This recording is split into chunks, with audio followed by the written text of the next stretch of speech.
అందరికీ నమస్తే. నేను మీ Harikrishna, advocate from Pattikonda, Kurnool district. ఈరోజు సబ్జెక్ట్ వచ్చేసి ఇనాం భూముల గురించి ఒకసారి మనం మాట్లాడుకుంటే, ఇనాం భూములు రిజిస్ట్రేషన్ అవుతాయా అవ్వవా? ఇనాం భూములు ఫస్ట్ మనకు 3 రకాలుగా విభజించి ఉన్నారు. ఒకటి వచ్చేసి గ్రామ సేవకులకు ఇచ్చిన సర్వీస్ ఇనాం భూములు, రెండోది వచ్చేసి దేవాదాయకు సంబంధించిన ఇనాం భూములు, మూడోది వచ్చేసి పూజారులకు, వ్యక్తిగతంగా పండితులకు, దేశానికి సేవ చేసినటువంటి వ్యక్తులకు ఇచ్చిన భూములు ఇనాం భూములుగా పరిగణిస్తారు.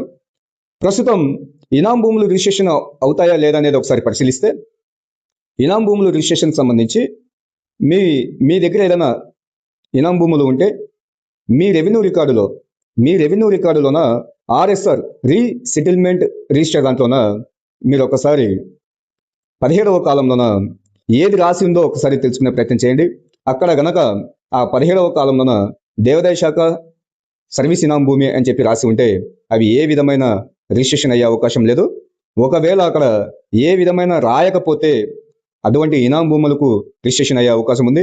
కాబట్టి మీ దగ్గర ఏదైనా ఇనాం భూములు ఉంటే మీరు తక్షణమే మీ పాత రెవెన్యూ రికార్డులను పరిశీలించుకొని మీరు మీ దగ్గరలో ఉన్నటువంటి రిజిస్టర్ గారిని సంప్రదించి సబ్ రిజిస్టర్ ఆఫీసర్ని సంప్రదించి మీరు రిజిస్ట్రేషన్ చేయించుకునే ప్రయత్నం చేయొచ్చు. మీకు ఇంకా ఏదైనా న్యాయ సలహాలు కావాలంటే నాకు కామెంట్ చేయండి. నేను అన్ని రకాలుగా న్యాయ సలహాలు ఇచ్చే ప్రయత్నం చేస్తాను. ఈ వీడియోని షేర్ చేసి, లైక్ చేసి సపోర్ట్ చేయండి.